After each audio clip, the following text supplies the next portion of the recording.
ਵਾਹਿਗੁਰੂ ਜੀ ਕਾ ਖਾਲਸਾ ਵਾਹਿਗੁਰੂ ਜੀ ਕੀ ਫਤਿਹ। ਜੁਗੋ ਜੁਗ ਟਲ ਧੰਨ ਧੰਨ ਸਾਹਿਬ ਸ੍ਰੀ ਗੁਰੂ ਗ੍ਰੰਥ ਸਾਹਿਬ ਜੀ ਦੇ ਗੁਰਤਾ ਗੱਦੀ ਨੂੰ ਸਮਰਪਿਤ 42ਵਾਂ ਮਹਾਨ ਨਗਰ ਕੀਰਤਨ ਦਿਨ ਐਤਵਾਰ 7 ਨਵੰਬਰ ਸਿੱਖ ਟੈਂਪਲ ਗੁਰਦੁਆਰਾ ਜੂਬਾ ਸਿਟੀ ਵਿਖੇ ਹੋਣ ਜਾ ਰਿਹਾ ਹੈ।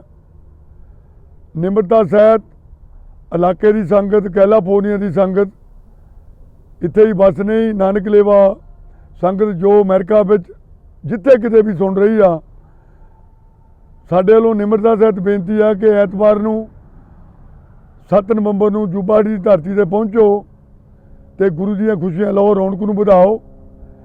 ਇਸ ਦੇ ਨਾਲ ਹੀ ਇੱਕ ਦੋ ਹੋਰ ਬੇਨਤੀਆਂ।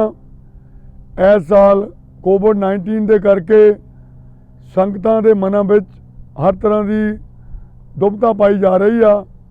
ਮੈਂ ਸੰਗਤ ਨੂੰ ਅਪੀਲ ਕਰਦਾ, ਤੁਹਾਡੇ ਲਈ ਵਧੀਆ ਤੋਂ ਵਧੀਆ ਪ੍ਰਬੰਧ ਹੈ, ਵਧੀਆ ਤੋਂ ਵਧੀਆ ਪਾਰਕਾਂ, ਜੋ ਗੁਰੂ ਘਰ ਦੀ ਫਰੰਟੇਜ ਹੈ ਉਹਨੂੰ ਬਿਲਕੁਲ ਖਾਲੀ ਰੱਖਿਆ ਜਾ ਰਿਹਾ ਤਾਂ ਕਿ ਸੰਗਤ ਆਪਣੇ ਤਰੀਕੇ ਨਾਲ ਖੜ ਕੇ ਬਹਿ ਕੇ ਜੋ ਇਹ ਕੀਰਤਨ ਦਰਬਾਰ ਹੈ, ਜਿਸ ਤਰ੍ਹਾਂ ਦੀ ਵੀ ਖੁਸ਼ੀ ਲੈਣੀ ਮਹਾਰਾਜ ਤੋਂ ਉਹ ਲੈ ਸਕੇ।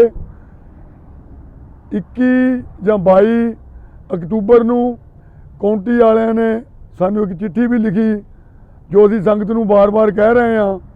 ਉਹਨਾਂ ਦੀ ਰੈਕਮੈਂਡੇਸ਼ਨ ਸੀ ਭਈ ਸੰਗਤ ਇੱਥੇ ਕਾਫੀ ਹੋ ਜਾਂਦੀ ਆ, ਜੇ ਤੁਸੀਂ ਚਾਹੁੰਦੇ ਆ ਨਗਰ ਕੀਰਤਨ ਨੂੰ ਐਤਕੀ ਨਾ ਕਰੋ। ਲੇਕਿਨ ਅੱਜ ਹਾਲਾਤ ਆ, ਕੋਵਿਡ ਦਾ ਜੋ ਪਹਿਰਾ ਅੱਗੇ ਵਾਲਾ ਨਹੀਂ, ਉਹ ਵੀ ਚਾਹੁੰਦੇ, ਅਸੀਂ ਵੀ ਚਾਹੁੰਦੇ ਹਾਂ। ਦਿਨ ਰਾਤ ਤੁਹਾਨੂੰ ਬੇਨਤੀ ਕਰਦੇ ਹਾਂ ਕਿ ਮਾਸਕ ਲਾ ਕੇ ਆਓ। ਜੇ ਪਰਿਵਾਰ ਦੇ ਵਿੱਚ ਕੋਈ ਬਜ਼ੁਰਗ ਆ, ਮਾਤਾ ਆ, ਉਹਨਾਂ ਨੂੰ ਉਸ ਟਾਈਮ ਲਿਆਓ ਜਦੋਂ ਦਿਨ ਦੇ ਟਾਈਮ ਘੱਟ ਰਸ਼ ਹੁੰਦਾ, ਤਾਂ ਕਿ ਉਹ ਗੁਰੂ ਦੇ ਦਰਸ਼ਨ ਕਰ ਸਕਣ। ਪਰਿਵਾਰ ਆ ਕੇ ਉਹਨਾਂ ਨਾਲ ਬੈਠੋ, ਪਾਰਕਾਂ ਵਿੱਚ ਫੋਟੋ ਖਿਚਾਓ, ਯਾਦਗਾਰਾਂ ਬਣਾਓ। ਲੇਕਿਨ ਇੱਦਾਂ ਦੀ ਕੋਈ ਗੱਲ ਨਹੀਂ। ਨਗਰ ਕੀਰਤਨ ਹੋਣਾ, ਨਗਰ ਕੀਰਤਨ ਗੁਰੂ ਮਾਨਿਓ ਗ੍ਰੰਥ, ਜਿਸ ਗ੍ਰੰਥ ਸਾਹਿਬ ਨੂੰ, ਗੁਰੂ ਨੂੰ ਅਸੀਂ ਸਦੀਆਂ ਤੋਂ ਮੰਨਦੇ ਆ ਰਹੇ ਹਾਂ, ਉਸ ਦਾ ਦਿਨ ਹੈ, ਕਿਸੇ ਵਿਅਕਤੀ ਦਾ ਨਹੀਂ, ਕਿਸੇ ਕਮੇਟੀ ਦਾ ਨਹੀਂ। ਜੇ ਕਿਸੇ ਨੂੰ ਵੀ ਕੋਈ ਸ਼ੰਕਾ ਆ, ਇਸ਼ਤਿਹਾਰ ਬਣ ਚੁੱਕੇ ਆ, ਫੋਨ ਨੰਬਰ ਹੈਗੇ ਉਹਨਾਂ 'ਤੇ, ਸਾਨੂੰ ਕਾਲ ਕਰੋ, ਗੁਰੂ ਘਰ ਨੂੰ ਕਾਲ ਕਰੋ।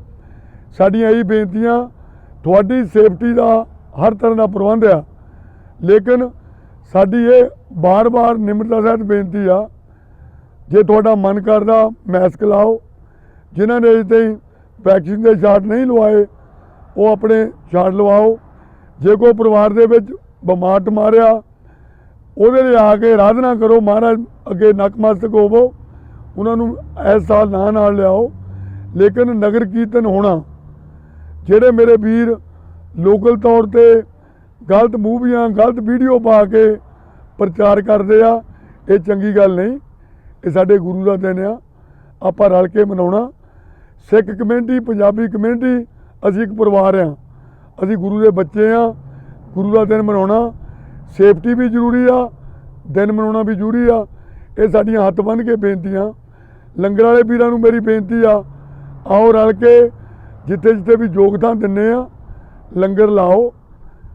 ਤੁਹਾਡਾ ਹਰ ਤਰ੍ਹਾਂ, ਕਿਸੇ ਤਰ੍ਹਾਂ ਦੀ ਵੀ ਤੁਹਾਨੂੰ ਲੋੜ ਆ, ਕੋਈ ਪਾਸ, ਕੁਝ ਵੀ ਚਾਹੀਦਾ, ਮੈਂ ਹੱਥ ਬੰਨ੍ਹ ਕੇ ਫਿਰ ਬੇਨਤੀ ਕਰਦਾ, ਤੁਹਾਨੂੰ ਹਰ ਚੀਜ਼ ਪ੍ਰੋਵਾਈਡ ਕਰਾਂਗੇ।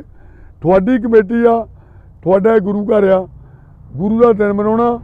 ਆਓ ਰਲ ਕੇ ਪਿਆਰ ਨਾਲ, ਸਤਿਕਾਰ ਨਾਲ ਰੌਣਕਾਂ ਵਧਾਈਏ, ਦੁਨੀਆ ਭਰ ਵਿੱਚ ਇੱਕ ਪੋਜ਼ਿਟਿਵ ਮੈਸੇਜ ਦਈਏ। ਅਸੀਂ ਇਸ ਢੰਗ ਨਾਲ ਇਕੱਠੇ ਹਾਂ, ਇੱਕ ਨਿਸ਼ਾਨ ਸਾਹਿਬ ਦੇ ਥੱਲੇ ਇਕੱਠੇ ਹਾਂ। ਵਾਹਿਗੁਰੂ ਜੀ ਕਾ ਖਾਲਸਾ, ਵਾਹਿਗੁਰੂ ਜੀ ਕੀ ਫਤਿਹ।